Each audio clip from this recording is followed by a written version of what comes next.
Hey, it's Tesla Canuck. Welcome back to another video. Man, I don't know about you, but that guy really freaks me out.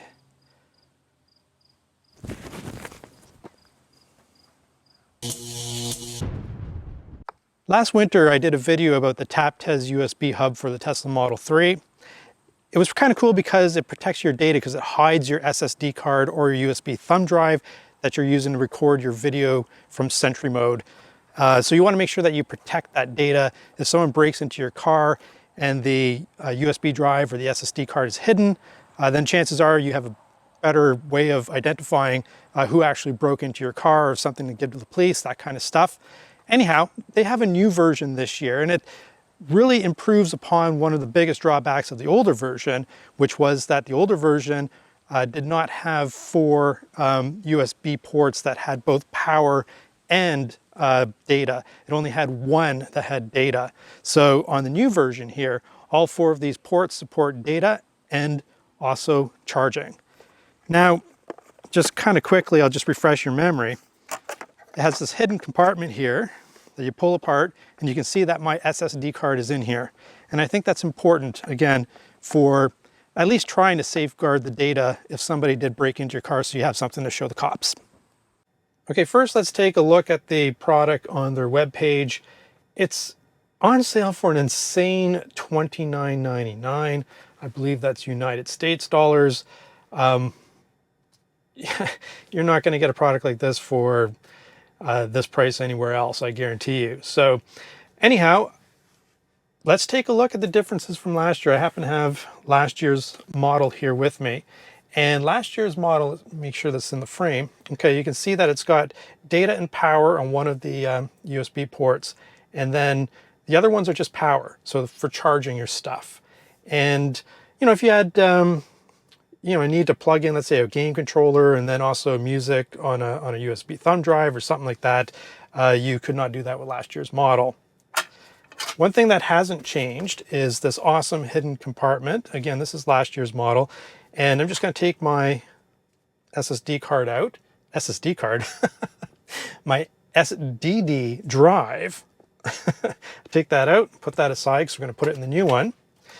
And the ports, there's only one USB port on the underside to plug in your SSD drive. And I believe the new one is actually going to have 2 ports. So you're going to have a total of 6 ports that can do power and data with the new one. So let's take a look here. So you can see we've got 4 data and power USB ports. I guess they don't need to be labeled anymore. They all do the same thing. I'm going to open this up. It comes with this piece here, which is really great because you can stick it to the back of your SSD drive, and it'll be held there with a magnet. It won't rattle around when you're driving. Let's put that aside for a moment. Again, it comes with a adapter here for USB-C, as a lot of the newer SSD drives. SSD or SDD? Solid state drive. SSD. Don't mind me, I'm losing it here. Okay, it looks to me like this cord is actually a little longer in the new one. So let's just compare that. Here's the old cord. And here's the new cord. So the new cord is quite a bit longer. And it feels more flexible than the old cord. So that's actually quite handy because it'll just make it easier to plug in your SSD drive. Okay, and yes, I was right. If you look here, we've got 2 data and power ports on the underside here. And the arrows make it pretty clear where those are. So if you've never had one of these before, when you open it up, you'll know what to do. Before we get to the install, there is one very important thing I want to mention about this newer model, is that the modern day, if I can say modern day, that is any Model 3s that were built after June 2020, I believe have 2 USB-C ports. And so very, very important, if your Model 3 was built before June 2020, this product will work for you. If it was built after June 2020, this product will not work for you. And you have the 2 USB-C ports instead of the USB Type A. So very important. I wanted to draw that to your attention.